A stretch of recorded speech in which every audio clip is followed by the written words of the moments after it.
A couple of weeks ago, as we began this series, we are on part 3 of our current series entitled You Could Get With This. And a couple of weeks ago, as we began this series, I talked to you a little bit about how Adam and Eve were created in the context of perfection. That God created the earth in the time in which he did it. And we recognize when we read Genesis that after every day of creation, God looked at what he made and said, this is good. At the end of the last day, he looked at it all and he said, this is very good. Adam and Eve, literally born into the context of perfection. So when they open their eyes at creation, they open their eyes to perfect peace, perfect provision, perfect purpose. They open their eyes and see nothing but perfection. As a result of that, I believe that what they experienced, I believe that the context in which they were created is a part of the essential nature of who we are as human beings. This is why we always expect positive outcomes, even in a negative world. It's why we expect positive outcomes, even after times of disappointment. It's why we expect positive outcomes, though we know that everything is not perfect. We are outcome driven because within us, almost coded within our DNA, there is just this inherent desire for perfection, because that's what we came from. Amen. Now, the challenge with that, of course, is that because the world is the way it is, we are often disappointed, where we desire a certain outcome from various things in our lives. When we don't receive the outcome desired, there is disappointment. So I want to get us to a place where, number one, we can minimize disappointment. But number two, also have desires that line up with the Creator, because at least we know whatever is in his hands comes out the way he wants it to. Amen.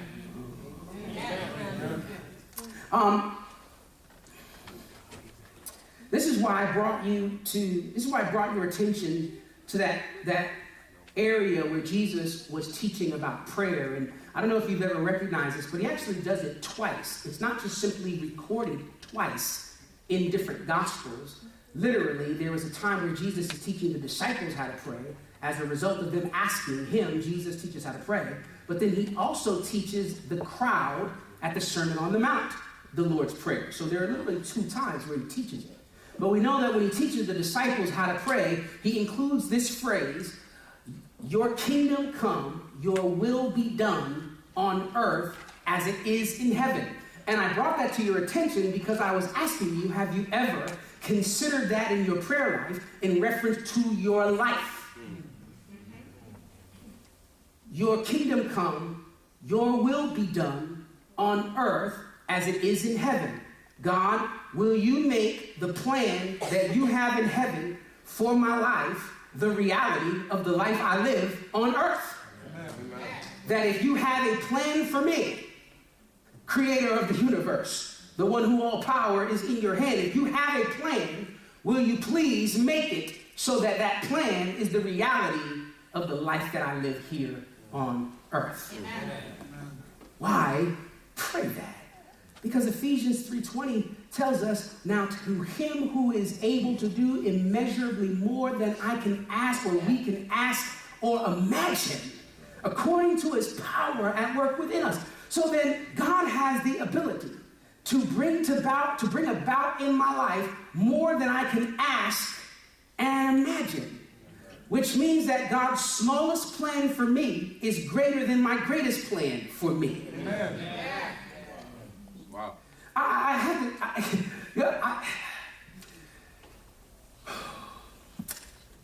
I experienced this in my own life.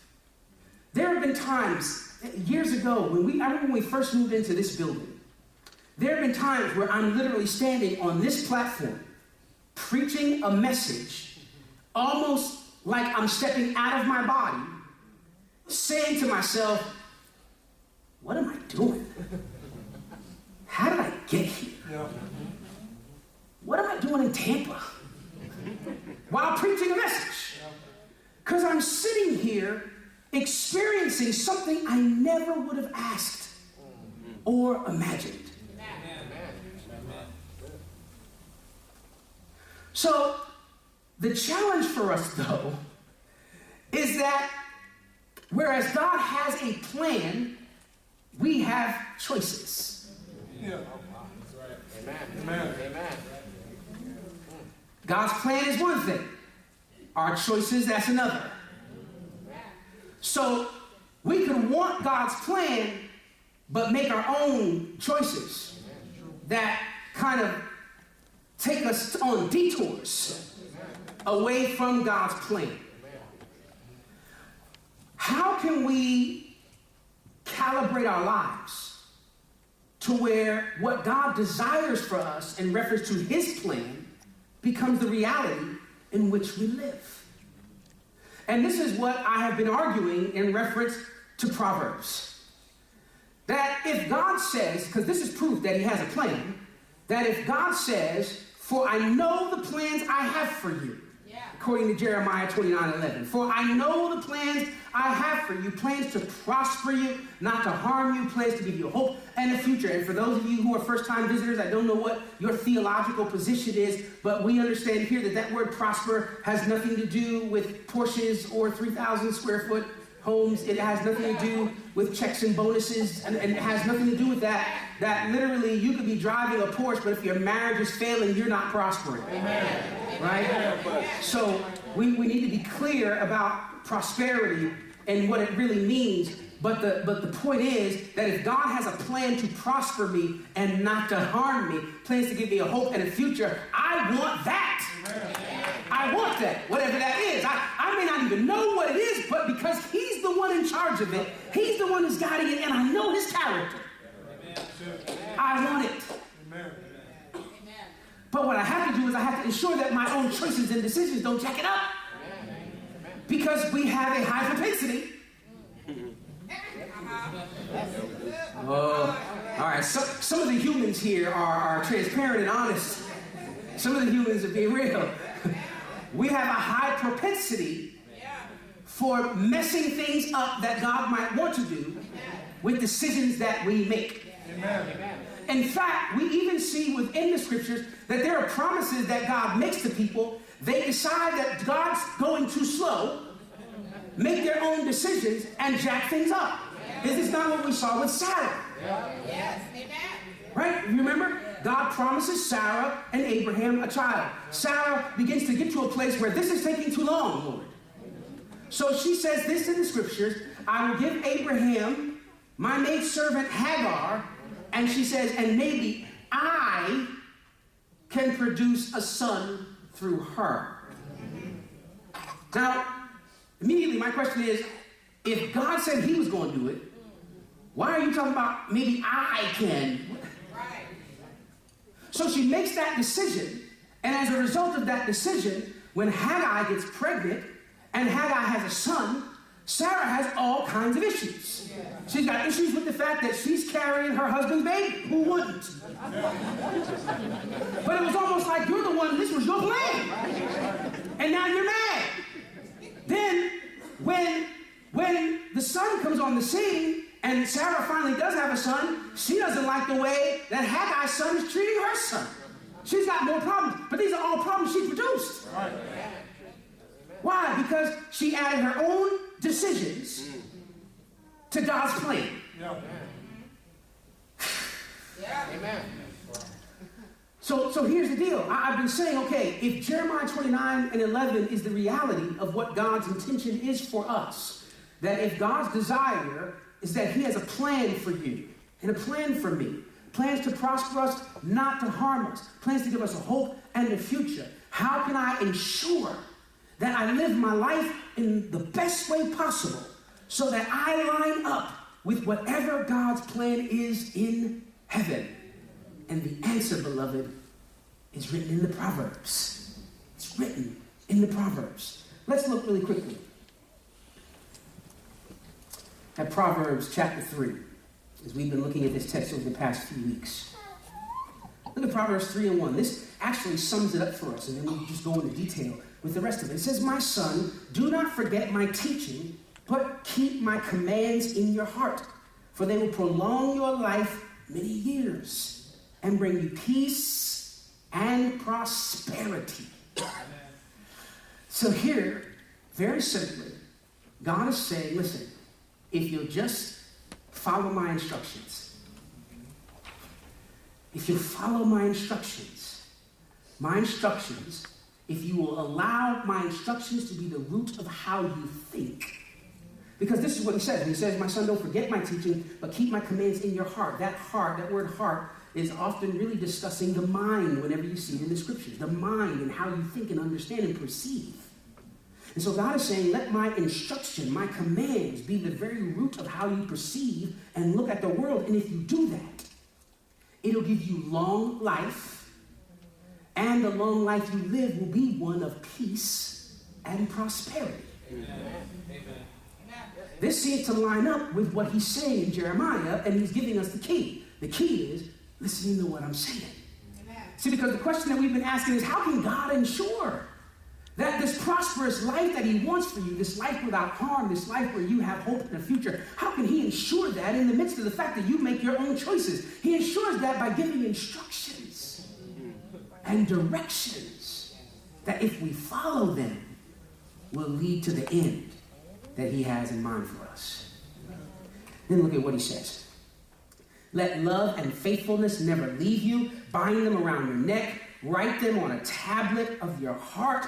Then you'll win favor and a good name in the sight of God and men. We talked about last week how that word, first of all, the word love there shouldn't be confused with the same English kind of love where we say, hey, I love you, man, or you say, your mom, I love you, mom. This word love really implies the word loving kindness, or the original Hebrew word is loving kindness, which implies love displayed.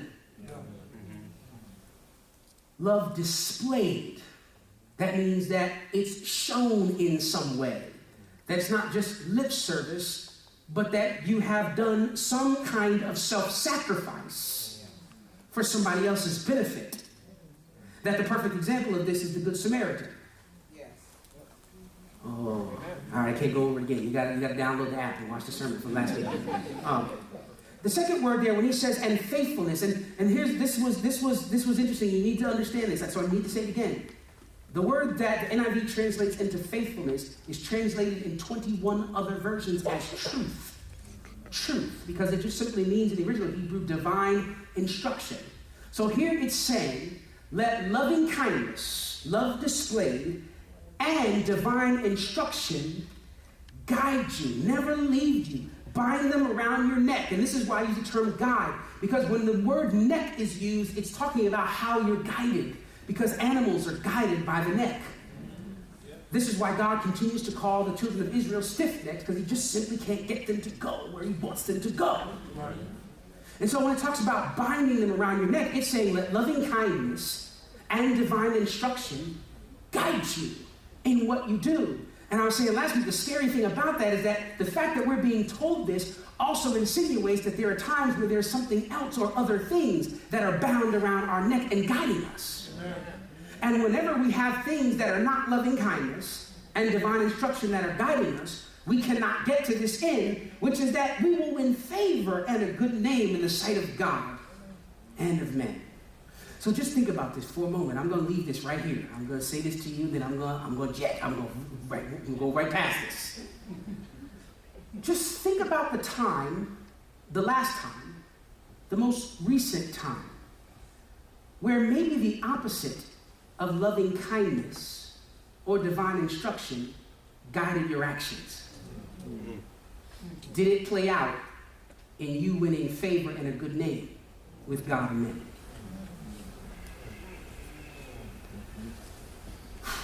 Yeah, I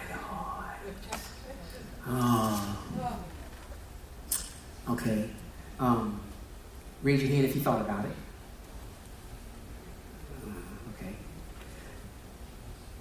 Raise your hand if it didn't turn out like this. Favor with and good name with God and men. Yeah. All right. See, I got to get hands to get the honesty. I can't wait for the verbal response. This is the reality, beloved, that God is saying if you'll put these things around your neck and let them guide you, then they will provide for you favor and a good name amongst God Amen. And then he says this: trust in the Lord with all your heart and lean not on your own understanding. So it's interesting because last week as I was sharing this, I don't see Anivia over there, but Anivia was sitting over there, and after I shared last week, she was like, but you make this sound so easy. And the reality is, beloved, it's not easy. But it is simple. And there's a difference between easy and simple. How many of you guys remember if you went to college and you got a college degree, while you were in college, one of the things that helped get you through was the fact that you knew all you had to do was stay in it, do the work, and you come out on the other side with a degree. So, doing the work, writing the papers, reading the books, wasn't easy, but it was simple, the process. You stay in it, you do the work, you get the paper, right? It's not easy, but it was simple. And sometimes, we turn away things that are simple because they're not easy.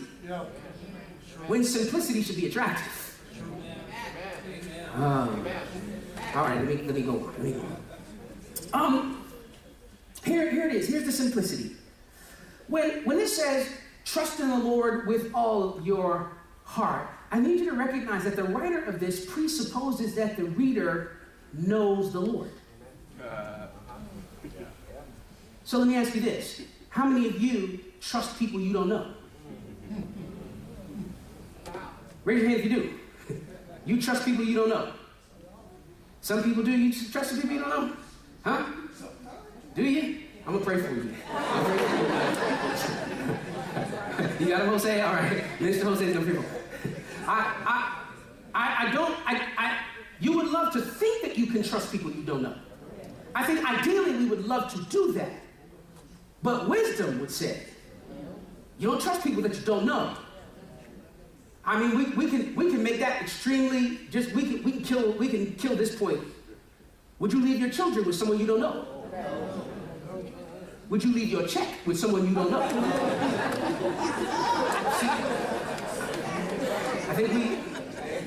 I think we just clarified all that.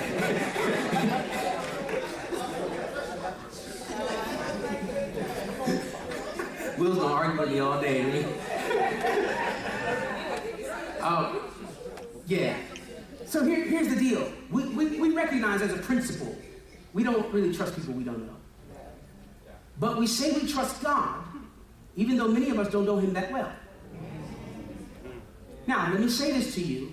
I'm not trying to minimize your spirituality, your walk with Christ. But I need to help you to understand some facts. I've been pastoring this church for 10 years. I have a number of pastors who are friends. It is a common reality amongst pastors that we recognize most people, most believers, do not read the Bible.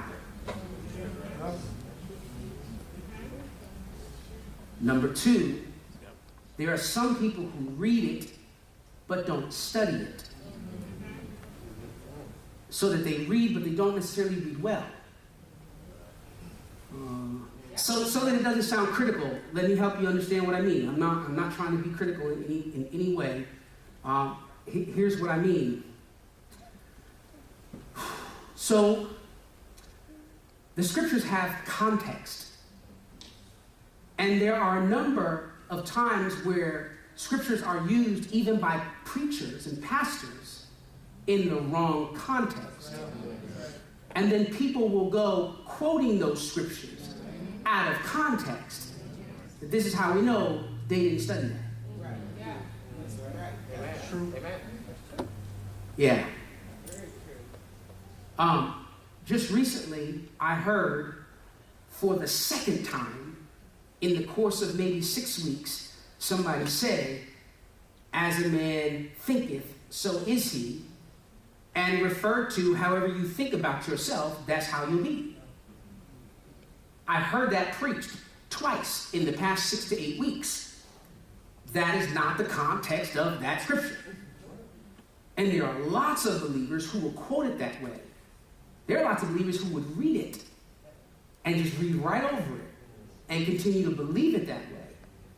Because a lot of people don't study the scripture. Forget about reading it. There's a huger number of people who don't read, but then there's some who read and don't really get into the words of what being said or that are being said.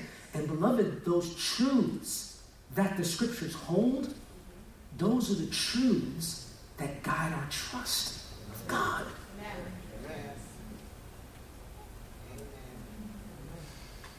Beloved, the Bible is the greatest revelation on earth of who God is and what he wants. Amen. If I don't know what it says, how can I trust it in any area of my life? Amen. So look, to be more specific, if I don't know what the Bible says about marriage, how can I trust the Lord in regards to my marriage if I have no idea what he said about my marriage? Amen. How can I trust the Lord, whereas my children are concerned, if I have no idea what the Lord has said about my children? How can I trust the Lord, whereas my finances are concerned, if I have no idea what he said about my finances? If I don't know where his mind is, how can I say I trust him in an area like that?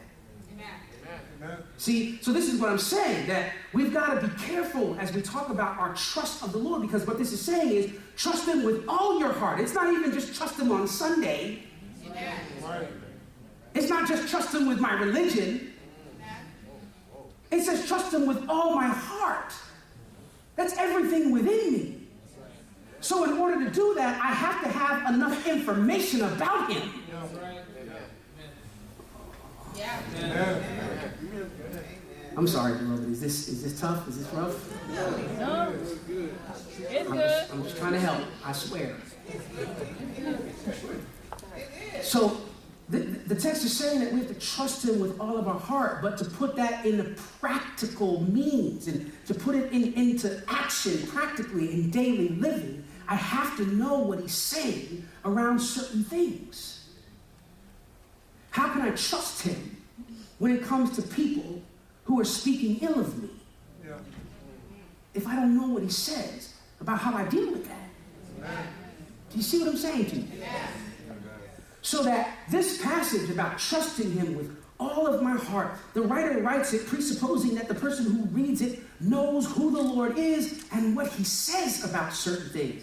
Because there's no way that you can really actually walk in a trust of him without knowing what he says about specific areas of life that you want to put in his hands to trust. Amen.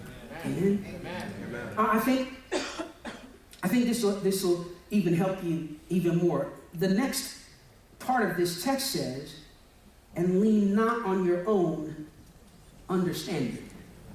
So, essential to this series is the fact that if the Lord has a plan in heaven for me, I need to find out how I can make that plan in heaven manifest itself on earth in my life.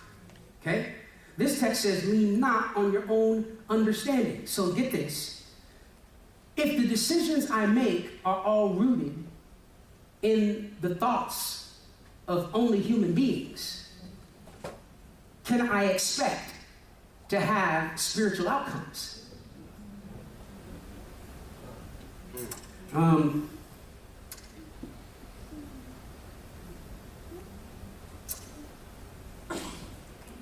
Let me say it to you this way.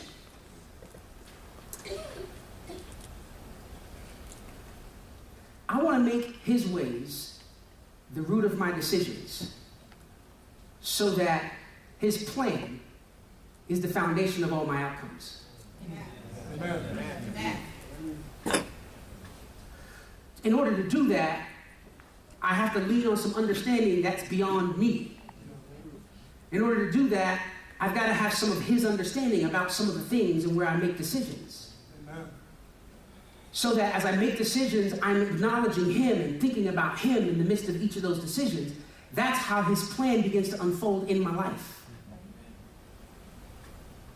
That I don't lean on my own understanding, I lean on his understanding. I have some knowledge of what he's saying about an area, and then I allow that knowledge to guide me and be the root of the decisions that I make. Are you hearing me this morning? Yeah. And then lastly, and then I'm going to demonstrate this for you because I need to make sure you're getting it. It says, in all your ways submit to him, and he will make your paths straight. That word submit that the NIV uses, the NIV is the only translation that uses the word submit. Most other translations, including the King James, use the word acknowledge. Acknowledge means just simply to know or to at least admit the existence of or to recognize the truth of. And so this passage is saying, look, in all of the ways that I live and how I guide my life and how I walk and how I talk and how I do things, that I acknowledge God in so doing. And that if I do that, then he'll make my path straight. And so I want to show you this. Pastor Mike, if you would pass me that rope under there. All right. And sir, if you'll take that end.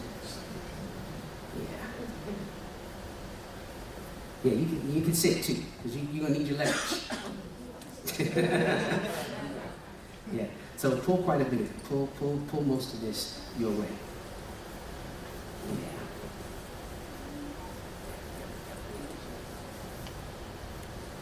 Oh, I should have bought a shorter rope.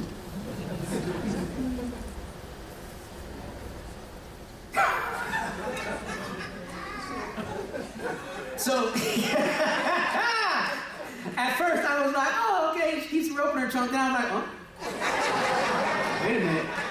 Keeps the rope in her? Who said that? Who was that? That was Miriam? Oh, Lord. Do we have any lawyers in the house, just in case? Miriam keeps rope in the trunk.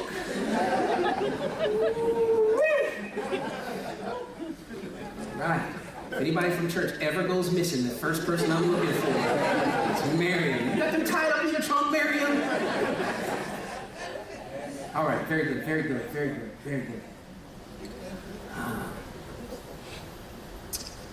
So this text is saying, in all of our ways, acknowledge him, and he will make our path straight. This entire series, we've really been talking about how our decisions impact what God ultimately wants to do in our lives.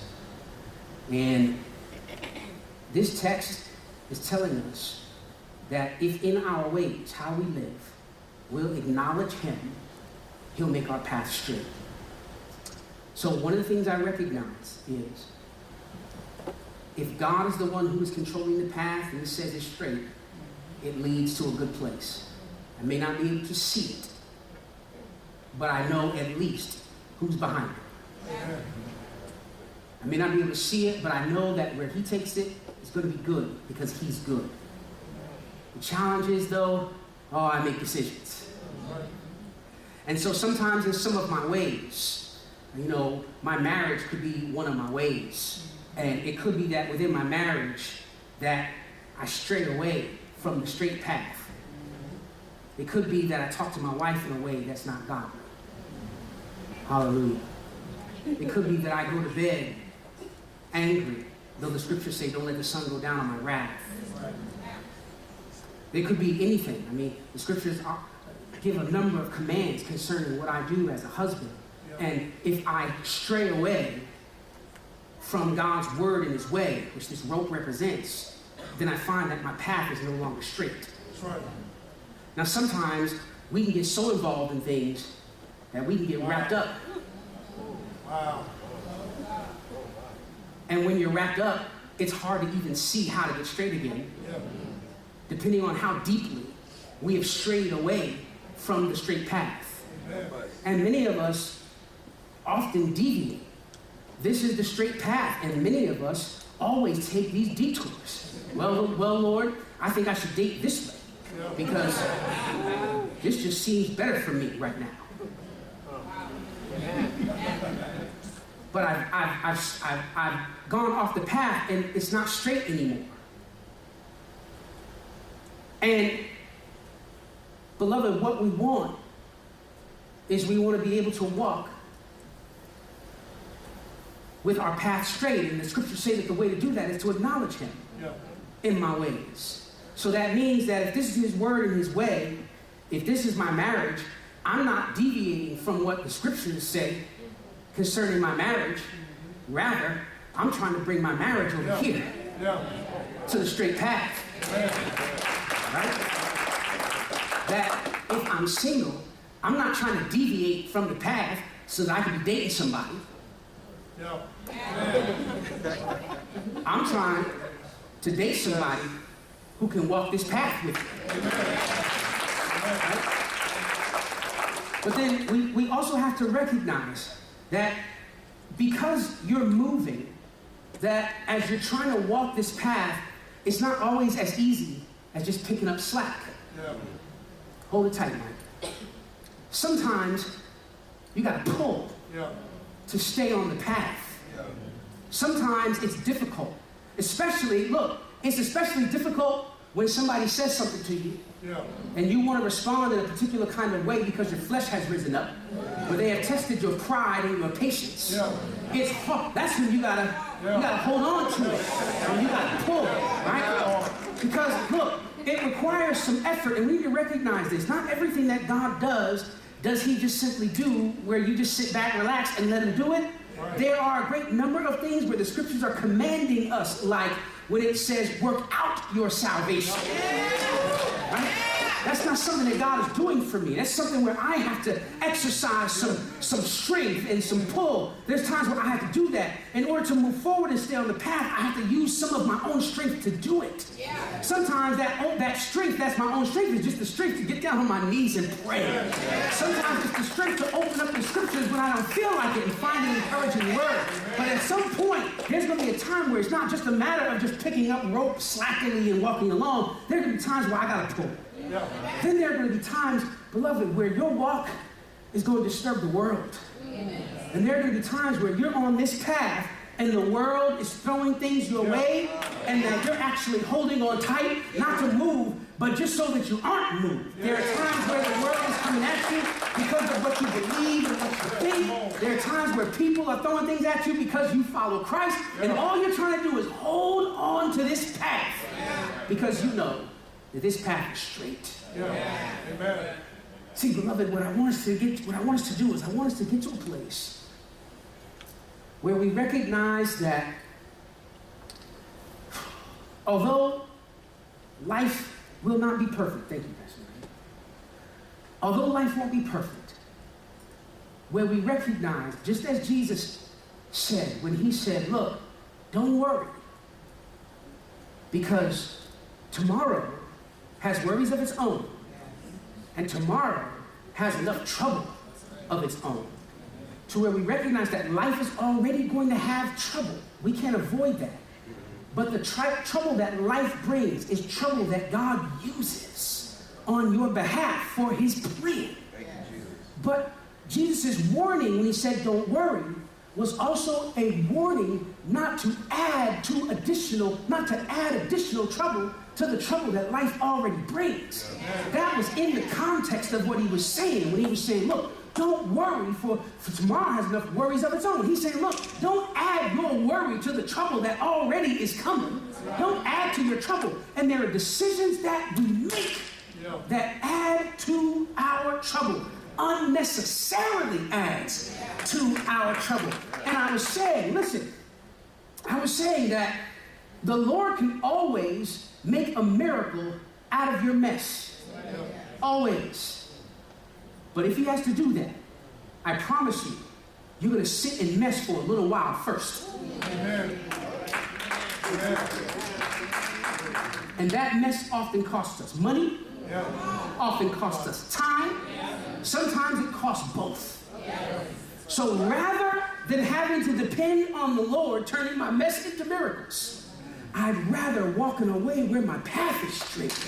I'd rather walk in a way where if he has a plan for my life that is a plan to prosper me and not to harm me and to give me a hope in the future, that I can calibrate my life as best I can with that plan so that that plan becomes the reality that I walk in on the earth. And Proverbs gives us the key. Walking in obedience to what he says, to his instructions, to his directions. We deviate from that. We go to a place where the outcome may not be good. So listen, say this again.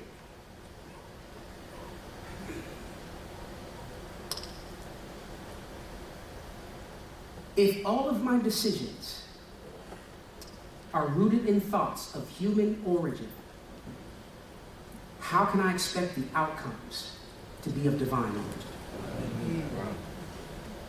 That if I want something that God says exists in heaven, there's got to be some way I connect with that to make that a reality on earth. Following his instruction, following his direction. Now I'm going to close with this. I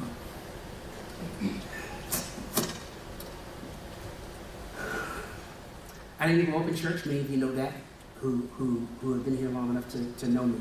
I didn't grow up in church. I don't have a church background. In fact, yesterday we had a pastor's meeting. Pastor Lily brought up some old songs. She was like, "Hey, you'll know this one." She started singing. I'm like, "No, I'm sorry. I don't know that song. I'm sorry." Mike, of course, is like, "Yeah, I know my song." I'm like, "I'll let you go."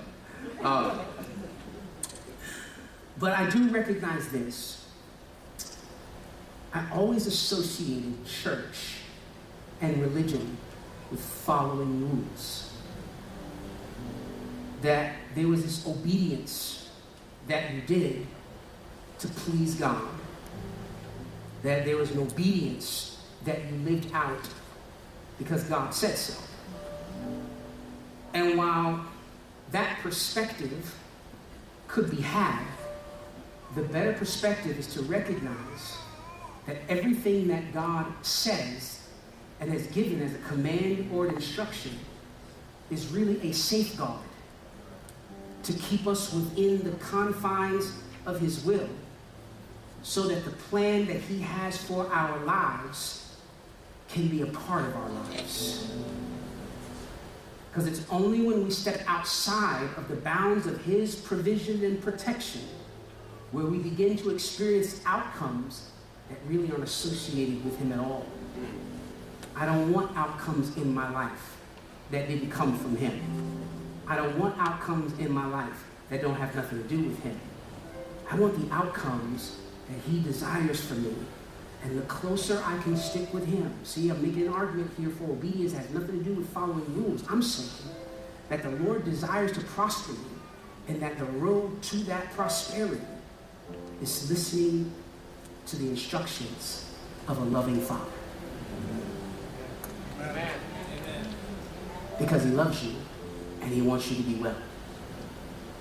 Bow your head.